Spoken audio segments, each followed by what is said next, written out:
Hi guys, welcome to the mysterious 369 tarot. कैसे हो आप सभी? उम्मीद है आप सभी बहुत अच्छे होगे और अपनी लाइफ में आगे बढ़ रहे होगे। सो गाइस, मैं हाजिर हूँ आप सभी के सामने एक और न्यू रीडिंग लेके।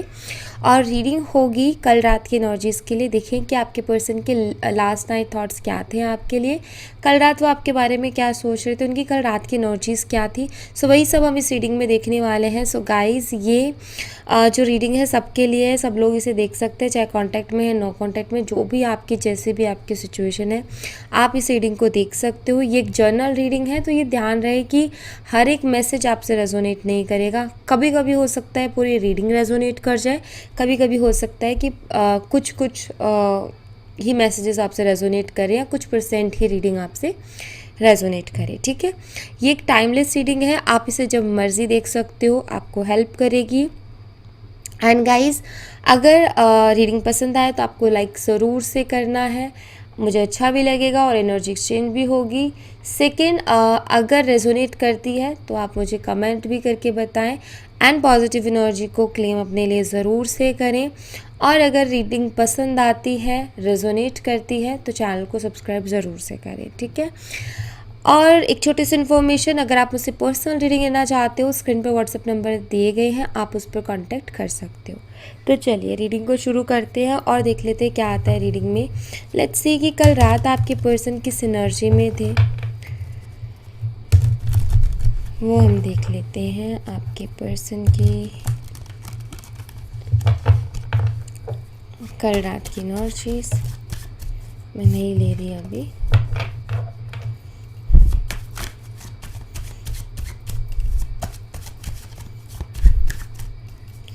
प्लीज़ यूनिवर्स गाइड कीजिए हमारे व्यूवर जिस पर्सन के बारे में सोच रहे हो, उस पर्सन के लेट नाइट थॉट्स क्या हैं हमारे व्यूवर्स के लिए। लास्ट नाइट थॉट्स, कल रात की एनर्जीज।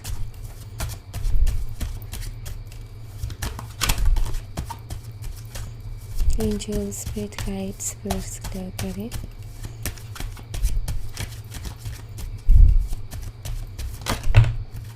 ओके, सबसे पहला कार्ड हमें मिल गया, यहाँ पर है the empress and we have ace of swords.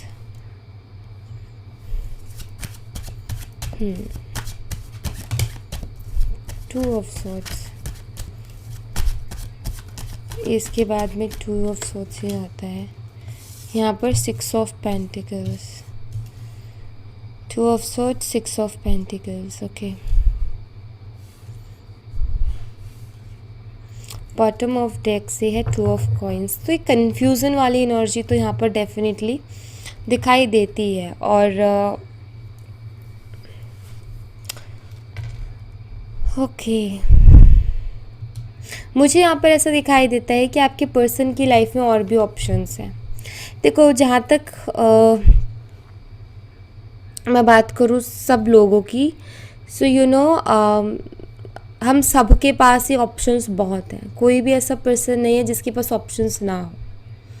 ठीक है, आपके पास भी ऑप्शंस होंगे, आपके पर्सन के पास भी ऑप्शंस होंगे, आप किसी न्यू पर्सन से मिलोगे उसके पास भी ऑप्शंस होंगे।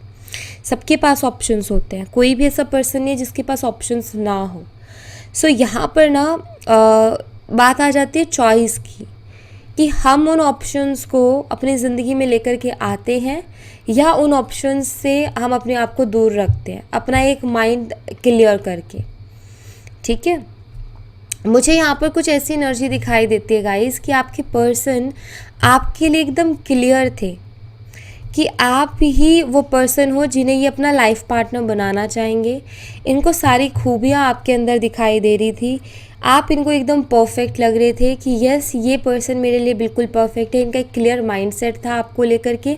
लेकिन मुझे यहाँ पर ऐसा दिखाई देता है कि हाल फिलहाल ना इनके पास और भी ऑप्शंस आ गए हैं। ठीक है, अब उस और जो ऑप्शंस इनके पास आए ना, उसके चलते ये कन्फ्यूज़न में चले गए हैं। हालांकि दिमाग अभी भी उतना ही क्लियर है।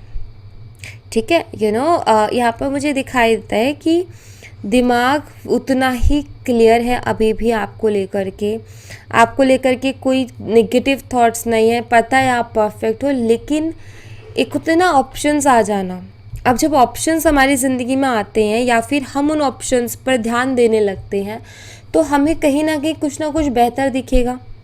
कभी किसी की बात करने के तरीके के ऊपर अट्रैक्ट हो गए, किसी की सुंदरता के ऊपर अट्रैक्ट हो गए, किसी की पर्सनालिटी ऐसी है बहुत ज़्यादा यूनिक, तो उसकी तरफ अट्रैक्ट हो गए।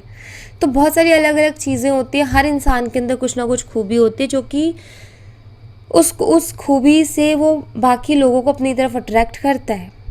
तो यहाँ पर ना मुझे कुछ ऐसा ही दिखाई देता है आपकी पर्सन की। अगर मैं कल रात की एनर्जीज़ को देखूँ ना तो मुझे यहाँ पर ऐसा दिखाई देता है कि आपके पर्सन थोड़े से कंफ्यूज चल रहे हैं इस रिश्ते को लेकर के, या मैं ये कोई रिश्ता नहीं, वो अपनी लाइफ में कंफ्यूज चल रहे हैं।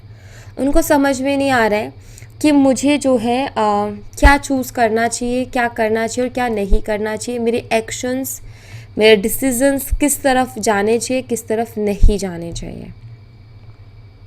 ठीक है, कुछ ऐसा।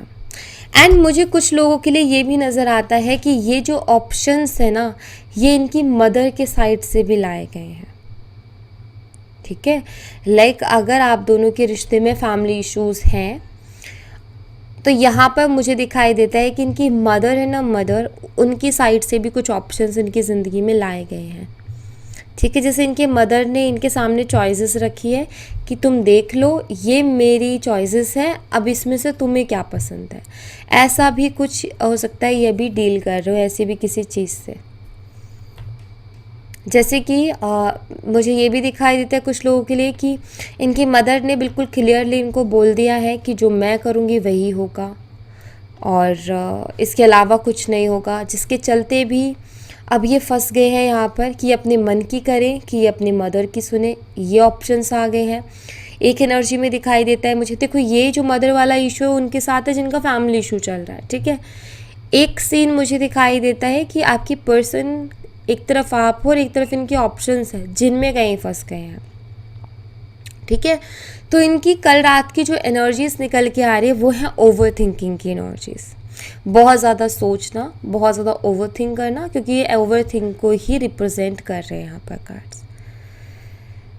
बहुत ज़्यादा हर चीज़ के बारे में सोचना। वैसे यहाँ पर क्लियर है इनको आपके साथ कनेक्शन, अबंडेंस नज़र आते हैं इनको आपके साथ कनेक्शन में। ठीक है, ये चीज़ यहाँ पर क्लियर है। ऑलराइट, बट आपके पर्सन कंफ्यूज है। यहाँ भी 2 ऑफ सोर्ड्स है, यहाँ 2 ऑफ पेंटिकल्स है, जो कि कन्फ्यूज़न को यहाँ पर क्लियरली बताता है कि कन्फ्यूज़न है आपके पर्सन को। तो इनकी अगर मैं वो बताऊँ कि कल रात की एनर्जीज कन्फ्यूज़न भरी थी, ओवर थिंकिंग बहुत ज़्यादा थी इनको कल रात, और मैंने वो एक्सप्लेन भी किया कि ओवर थिंकिंग किस चीज़ को लेकर के थी। ठीक है, वो ओवर थिंकिंग आई कैसे, कहाँ से आई, तो वो भी मैंने यहाँ पर आपको क्लियर कर दी। और देख लेते हैं और क्या एनर्जीज हैं आपके पर्सन की। Thank you so much.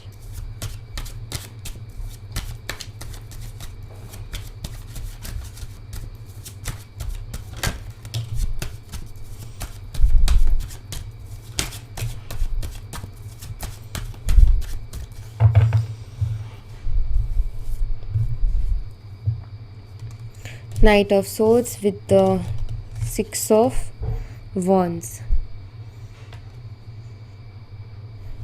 ये आपकी लाइफ में इन एंड आउट बहुत करते होंगे, ये मुझे दिखाई देता है। 10 of cups, the fool, again 2 of pentacle. देखो ये आपकी लाइफ में इन एंड आउट बहुत करते होंगे, ये मुझे दिखाई देता है। और इन एंड आउट करने के पीछे रीज़न भी यही है कि ये चाहते हैं आपको, मतलब ना ये समझ ही नहीं पा रहे, आप ये कह सकते हो इनको समझ ही नहीं आ रहा कि मुझे क्या करना है, अदरवाइज़ ये आपको चाहते हैं। ठीक है, यस। देखो मैं यहाँ पर ऐसा देख रही हूँ कि आपकी पर्सन इमोशनली कनेक्टेड हैं आपके साथ। ठीक है, वो आपके साथ फ्यूचर भी देखते हैं, वो इस कनेक्शन में विक्ट्री भी चाहते हैं। ठीक है, लेकिन जो अभी उनकी प्रेजेंट सिचुएशन चल रही है, प्रेजेंट कंडीशन जो चल रही है ना, उसकी वजह से वो सरेंडर भी करना चाहते हैं चीज़ों को। मीन्स आप ये कह सकते हो कि आपके पर्सन चाहते हैं आपके साथ रहना, आपके साथ आगे बढ़ना, आपके साथ फ्यूचर भी देखते हैं, लेकिन जो प्रेजेंट कंडीशंस हैं, प्रेजेंट में जो चैलेंजेस हैं या प्रेजेंट में जो चीज़ें हो रही हैं ना, उसके बाद में ये थोड़ा सा रुक गए हैं, मतलब इन्होंने ना थोड़ी स्लो कर दी हैं अपने एक्शंस को, ऐसा दिखाई देता है कि लाइक इन्होंने चीज़ों को थोड़ा सरेंडर कर दिया है। सरेंडर वाली एनर्जी में जा रहे हैं कि ठीक है यूनिवर्स जो भी चाहेंगे वो हो जाएगा करके, तो वो वाली एनर्जी में जा रहे हैं। अगर मैं देखूँ ना इनकी एनर्जीज, तो मुझे यहाँ पर क्लियरली दिखाई देता है कि आपके पर्सन जो हैं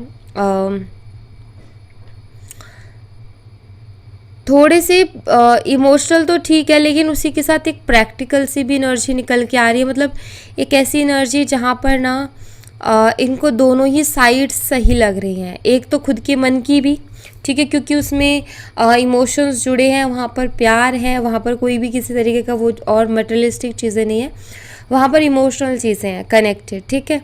दूसरे ऑप्शंस में कहीं ना कहीं फ़ायदे भी नज़र आते हैं। तो यहाँ पर ना अपनी अपनी जगह इनको दोनों चीज़ें अच्छी लग रही हैं।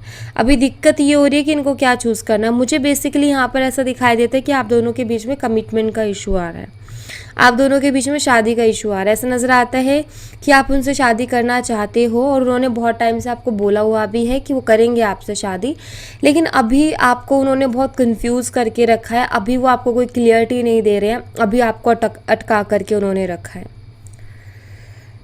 सो ऐसी कुछ कंडीशंस मुझे यहाँ पर दिखाई देती हैं आपके पर्सन की। मैं ये नहीं कहूँगी कि वो नहीं चाहते, वो चाहते हैं आपसे शादी करना, लेकिन जैसे कि वो इसमें हो गए हैं कंफ्यूज कि मेरे लिए फ़ायदेमंद कौन सी चीज़ रहेगी, मतलब जो मुझे जिस चीज़ से जुड़ के मुझे ज़्यादा बेनिफिट होगा वो कौन सी चीज़ होगी। तो ऐसा मुझे दिखाई देता है, लाइक यू नो अपने बेनिफिट के बारे में सोचने लग गए हैं, ऐसा भी है कुछ। एंड आई थिंक कि मुझे यहाँ पर ये भी दिखाई देता है कि आप दोनों के बीच में कुछ डिफरेंसेस भी हो सकते हैं, जिसके चलते इनको सोसाइटी का भी डर है, ठीक है, कि सोसाइटी क्या कहेगी, रिश्तेदार क्या कहेंगे। हो सकता है इनकी मदर इनको ये बातें बोलती है, इनकी मदर इनके दिमाग में चीज़ें डालती है कि देखो हमारे यहाँ ऐसा नहीं होता है, हमारे रिश्तेदारी में नहीं हुआ है, लोग क्या बोलेंगे, लोग क्या कहेंगे। सो मुझे बेसिकली यहाँ पर दिखाई देते हैं फैमिली इश्यूज़, लव मैरिज से रिलेटेड प्रॉब्लम्स नज़र आते हैं, शादी से रिलेटेड प्रॉब्लम्स नज़र आती है। मे बी इनकी फैमिली को लव मैरिज से दिक्कत है, लव मैरिज से प्रॉब्लम है, या फिर मैं कहूँ कि इनको जो डिफरेंसेस है उससे प्रॉब्लम है, ठीक है। या ऐसा भी हो सकता है कि आप दोनों के बीच में डिफरेंसेस नहीं है कोई भी, सब कुछ ठीक है, लेकिन फिर भी इनकी फैमिली को प्रॉब्लम है। शायद उनको आप अच्छे नहीं लगते हो, शायद इनकी मदर या इनकी फैमिली आपको पसंद नहीं करती है, कुछ ऐसा भी है। मुझे यहाँ पर ये भी दिखाई देता है फील कि आप काफ़ी ज़्यादा, मतलब कुछ लोगों के लिए ये है कि आप काफ़ी इंडिपेंडेंट पर्सन हो, आप काफ़ी ज़्यादा अपने डिसीजंस खुद लेते हो, खुद के ओपिनियन से हर चीज़ खुद के हिसाब से करते हो। और इनकी फैमिली को कोई ऐसा पर्सन चाहिए जो कि उनके कहने पर चले, उनके तरीके से चले। और कहीं ना कहीं शायद उनको ये लगता है कि आप उनके तरीके से नहीं चलोगे, क्योंकि आप अपने ओपिनियंस रखते हो, आप अपने डिसीजंस रखते हो, तो वहाँ पर उनको लगता है कि यार हमारे तो सारा वही ख़त्म हो जाएगा। सो आई फील कि ये भी एक कारण है, क्योंकि ये भी मुझे यहाँ पर दिखाई देता है। अगर आप दोनों के बीच में सब कुछ ठीक है ना, जैसे कोई डिफरेंसेस नहीं है, सब एकदम परफेक्ट है, उसमें भी जो है देखो, अगर मैं बात करूँ एज की, ठीक है, अगर एज से रिलेटेड कोई डिफरेंस है ना आप दोनों के बीच में, तो एज से रिलेटेड डिफरेंस इतना फ़र्क नहीं डालता रिश्ते में, क्योंकि एज एक ऐसी चीज़ है, अगर ये चाहें तो उसको छुपा भी सकते हैं, ठीक है, वो किसी को पता भी नहीं चल रही है, किसी को कहने नहीं जा रहे कि भाई हम इतने साल के लड़के से इतने साल की लड़की से शादी कर रहे हैं। अगर हमारी कोई बात चलती भी है सोसाइटी में, तो कास्ट को लेके चलती है, रिलीजन को लेकर के चलती है, करियर को लेकर के चलती है, ठीक है। एज को लेकर के इतना नहीं चलता है कि लाइक कोई ये पूछे कि भाई एज क्या है। और यू नो वो चीज़ अगर है, अगर मैं ये बताने की कोशिश कर रही हूँ, अगर एज का डिफरेंस है या बिल्कुल कोई डिफरेंस नहीं है, तो उन दोनों कंडीशंस में अगर इनकी फैमिली को आपसे कोई प्रॉब्लम है, तो वो यही है कि आप उनके कहने पर नहीं चलोगे, उनको ऐसा लगता है, ठीक है। और उनको कोई ऐसा चाहिए जो कि उनके कहने पर चले, उनके हिसाब से चले, उनके तरीके से चले, ठीक है। तो यही दिक्कत आ रही है यहाँ पर। उनको ऐसा लगता है कि आप किसी की सुनोगे ही नहीं, आप अपने डिसीजंस लेके चलते हो, आप अपने ओपिनियंस लेके चलते हो, एंड इनकी फैमिली के अंदर ईगो वाली इशू है कि उनको ऐसा चाहिए कि जो कि उनके सामने हर बात को माने, उनके कहने पर चले, उनकी वो जो कह रहे हैं जैसे कह रहे हैं वैसे करें। तो यहाँ पर ना ये है, अगर आपको इनकी फैमिली पसंद नहीं करती है ना तो उसके पीछे ये रीज़न है जो कि मैं यहाँ पर देख पा रही हूँ। ठीक है, ऑलराइट। सो यहाँ पर मैं आपको साइन बता देती हूँ। तो यहाँ पर जो सबसे पहले मुझे साइन दिखाई देता है वो है जेमिनी, लिब्रा एंड एक्वेरियस, मिथुन, तुला और कुंभ राशि। और यहाँ पर दूसरा है टॉरस, वर्गो एंड कैप्रिकॉर्न, वृषभ, कन्या और मकर राशि। ठीक है, यहाँ पर मैं आपको जो है डेट ऑफ बर्थ बता देती हूँ। 1, 3, 2 एंड 6, 12, 10। ठीक है, ये डेट ऑफ बर्थ हैं। बर्थ मंथ जो मुझे यहाँ पर दिखाई देता है वो जनवरी दिखाई देता है, मार्च, फरवरी, जून, दिसंबर, अक्टूबर। ठीक है, कॉम्बिनेशन डेट ऑफ बर्थ में मुझे दिखाई देता है 6 जून, 15 जून। ठीक है, 6 जून आपके पर्सन की डेट ऑफ बर्थ हो सकती है और 15 जून भी हो सकती है। ठीक है, and 24 June date of birth हो सकती है। तो ये मुझे दिखाई देते हैं कॉम्बिनेशन में। तो आपके पर्सन का कुछ इस तरीके का हाल मुझे दिखाई देता है। सो इनकी एनर्जीज यहाँ पर क्लियरली बताती हैं। अगर आपको मैं डायरेक्ट इनकी लास्ट नाइट थॉट्स बता दूँ, कल रात की एनर्जी बता दूँ डायरेक्टली, तो वो है ओवर थिंकिंग वाली। ठीक है, ओवर थिंकिंग करना और ये सोचने की कोशिश करना कि मेरे लिए क्या सही रहेगा, मुझे किस तरफ एक्शंस लेने चाहिए। ठीक है, मुझे किस चीज़ को अभी जैसी है वैसी छोड़ देनी चाहिए, किस चीज़ की तरफ मुझे एक्शंस लेने चाहिए, कौन सी चीज़ की तरफ मुझे एफर्ट डालने चाहिए और कौन सी चीज़ की तरफ मुझे एफर्ट नहीं डालने चाहिए। इनकी लास्ट नाइट थॉट्स में यही था। ठीक है, बहुत ज़्यादा सोचना।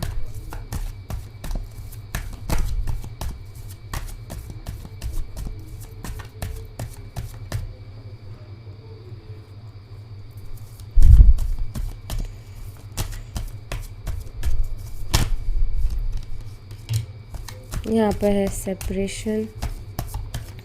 ये भी हो सकता है कि अभी आप दोनों के बीच में सेपरेशन चल रहा है, मतलब आप दोनों के भी बातचीत बंद है क्योंकि आपके पर्सन की तरफ से कोई रिस्पॉन्स नहीं है। यहाँ पर है ऑर्डिनरीनेस।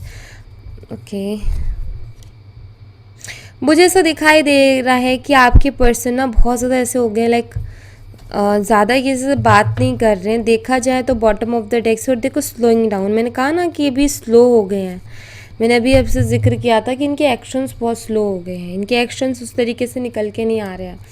इन्होंने स्लो एक्शंस हो जाते हैं, इंसान चीज़ों को छोड़ देता है वक्त के ऊपर, भगवान के हाथों में। तो वैसे मुझे दिखाई देता है कि इनके एक्शंस जो है वो स्लो हो गए। इनके दिमाग में बहुत सारी चीज़ें हैं जो कि इनको परेशान करती है, इनको टेंशन देती है। ठीक है, दूसरा यहाँ पर मुझे ऐसा दिखाई दे रहा है कि आपके पर्सन ना ऐसे हो गए कि उनकी हाल फिलहाल ज़्यादा किसी से बात भी नहीं हो रही है। ठीक है, और वही अगेन वही एनर्जी बार बार आ रही है कि आपके पर्सन पता है क्या डिसाइड करने की कोशिश कर रहे हैं। आपके पर्सन ये डिसाइड करने की कोशिश कर रहे हैं कि आखिर मुझे जाना किस साइड चाहिए, मुझे किन लोगों को अपनी ज़िंदगी में रखना चाहिए, किन लोगों के लिए मुझे एफर्ट डालने चाहिए और किन लोगों के लिए मुझे एफर्ट नहीं डालने चाहिए। तो कल रात की ये स्ट्रॉन्ग एनर्जी है इनकी कि ये सोच रहे थे, मीन्स ये एक डिसीज़न लेने की कोशिश कर रहे थे, एक फ़ैसला लेने की कोशिश कर रहे थे कि मुझे क्या करना चाहिए, मेरे लिए क्या बेस्ट रहेगा, मेरे लिए क्या अच्छा रहेगा इस चीज़ के बारे में। ठीक है, मुझे ऐसा दिखाई देता है कि ये अपनी लाइफ में अब जो है चीज़ों को थोड़ा कम करने की कोशिश कर रहे हैं।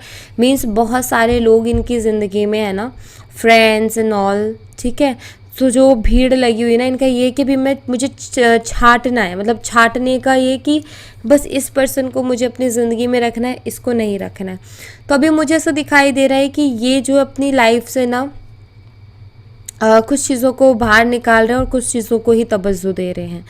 तो अभी आपके पर्सन इस एनर्जी में है जहाँ वो ये सोच रहे हैं लाइक यू नो अपनी अपनी लाइफ में जो लोग हैं ना, इनकी में मुझे किसको वैल्यू करना है, किसको वैल्यू नहीं करना है, ये डिसाइड करने की कोशिश कर रहे हैं। ठीक है, इस चीज़ को लेकर के अपना माइंडसेट क्लियर करने की कोशिश कर रहे हैं।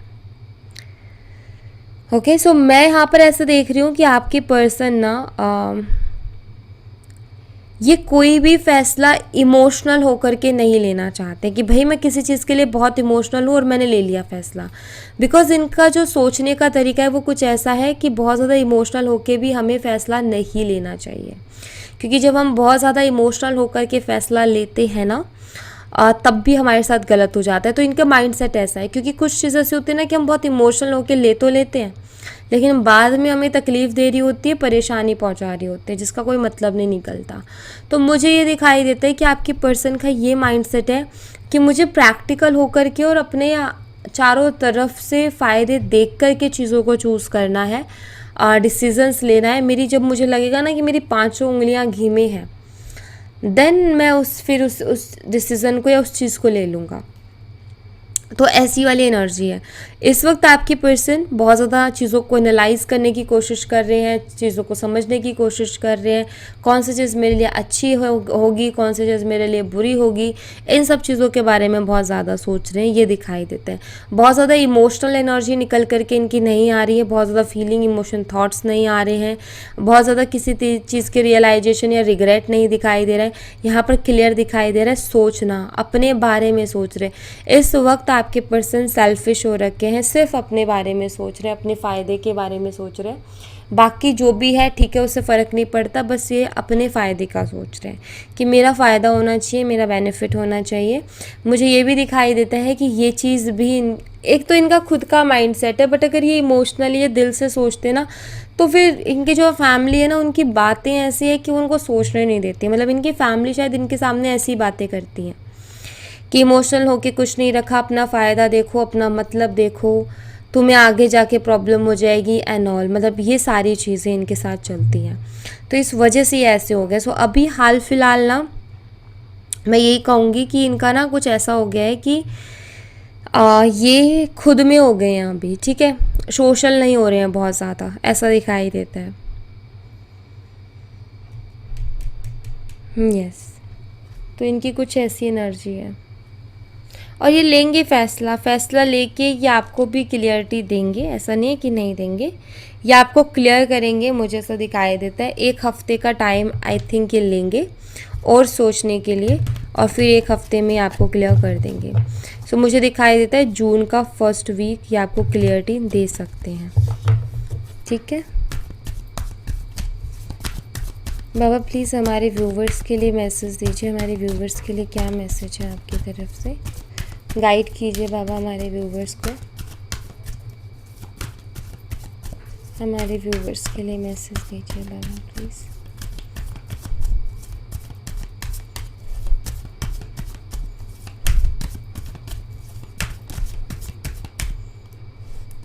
इग्नोर, सबसे पहला मैसेज बाबा की तरफ से आपके लिए। सोल जर्नी,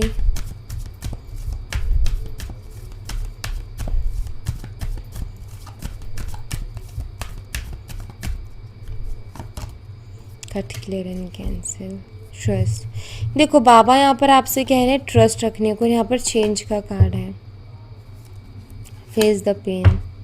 सी बाबा कह रहे हैं कि अभी जो तकलीफ़ मिल रही है, जो पेन मिल रहा है, कोई बात नहीं, उसको फेस कर लो।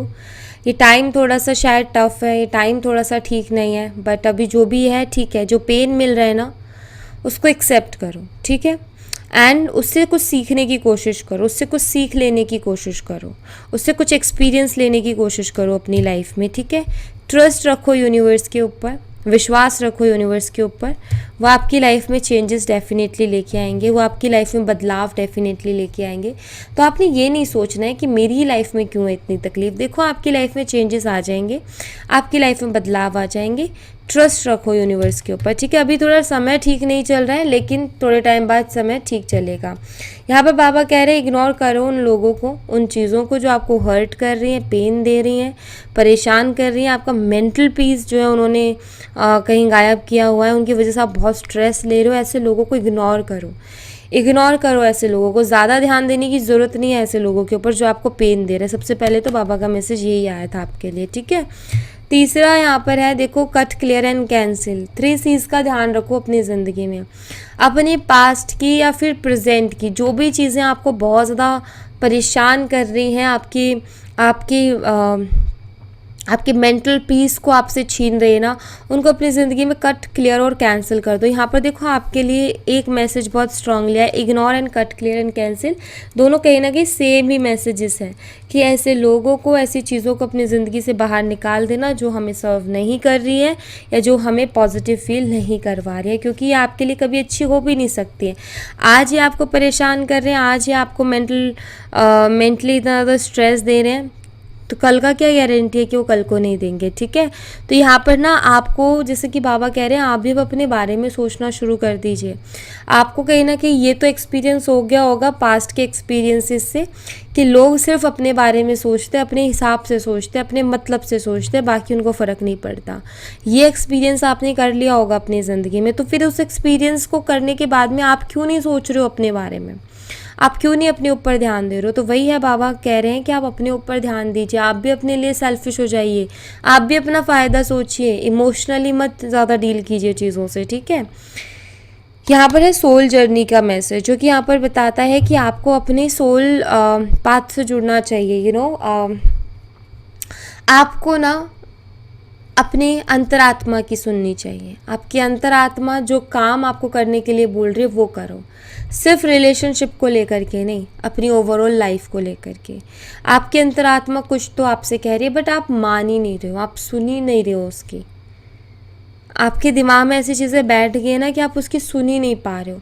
तो देखो, उसकी सुनने की कोशिश करो, आपके अंदर आत्मा आपको सही गाइड करेगी और सही रास्ते पर लेके जाएगी। उसके अलावा आपको कोई और सही रास्ता नहीं नहीं दिखा सकता है। सो प्लीज़ अपने इंट्यूशन को फॉलो करो, अपनी अंतरात्मा की आवाज़ को सुनो, ये आपके लिए बहुत ज़्यादा ज़रूरी है। जो चीज़ें पेन दे रही हैं उनको ज़िंदगी से दूर कर दो, उनसे बात करना बंद कर दो, उनको हटाओ अपनी लाइफ से। स्पेस क्रिएट करो, भीड़ थोड़ी कम करो और स्पेस क्रिएट करो अपनी लाइफ में, ताकि अच्छे लोग आ सके। अच्छे लोग जो हैं, अच्छे दिल के जो लोग हैं, अच्छी सोच के जो लोग हैं, आपकी सोल फैमिली के जो लोग हैं, वो आपसे कनेक्ट हो सके। तो देखो, ये चेंज, जैसे कि मुझे ना यहाँ पर ऐसा मैसेज मिल रहा है कि ये जो चेंज आप चाहते हो ना अपनी लाइफ में, जो आपकी लाइफ रूखी सूखी हो गई, जिसको आप हरी भरी करना चाहते हो ना, उसके लिए ना आपको खुद स्टेप लेना पड़ेगा। और वो स्टेप, पहला स्टेप है कि आप ऐसे लोगों को अपनी ज़िंदगी से निकालो जो आपको हर्ट कर रहे हैं, जो आपको स्ट्रेस दे रहे हैं, ठीक है। जब आप ऐसे लोगों को अपनी ज़िंदगी से निकालोगे ना, तो एक स्पेस क्रिएट होगा एंड उस स्पेस में अच्छे लोगों की एंट्री होगी, ठीक है। वो अच्छे लोग आपकी लाइफ को हरी भरी करेंगे, वो अच्छे लोग आपकी लाइफ में पॉजिटिविटी, आपकी आपके सोल फैमिली के जो मेंबर्स हैं वो एंट्री लेंगे। जब तक आप इन लोगों को नहीं हटाओगे ना, तो नए लोग नहीं आएंगे, आप इसी में कहीं फंस के रह जाओगे, इन्हीं के बारे में सोचते रह जाओगे। तो भाई, जो चीज़ें हमें सर्व नहीं कर रही है ना, उन चीज़ों को टाटा बाय बाय बोल दो, वरना ये आपको बहुत ज़्यादा हर्ट करेंगे, हर पल, हर मिनट, हर टाइम हर्ट करेंगे, ठीक है। तो कोई चीज़ अगर बहुत ज़्यादा आपको स्ट्रेस दे रही है ना, कोई चीज़ अगर आपको बहुत ज़्यादा तकलीफ़ दे रही है, इट मीन्स वो चीज़ आपके लिए अच्छी नहीं है। आपको उससे स्पेस ले लेना चाहिए, आपको उससे दूरी बना लेनी चाहिए, ठीक है। तो ये यहाँ पर बाबा का मैसेज है आपके लिए। सो या thank you so much guys, ये थी आप लोगों के लिए एक छोटी सी रीडिंग। आई होप आपसे रेजोनेट की हो, आई होप आपको पसंद आई हो। रेजोनेट की हो तो मुझे बताना ज़रूर कमेंट बॉक्स में, पसंद आई हो तो लाइक ज़रूर करना, चैनल को सब्सक्राइब करना मत भूलना। मैं मिलती हूँ आपसे नेक्स्ट रीडिंग में, तब तक अपना ख्याल रखें। Bye bye, take care, see you again.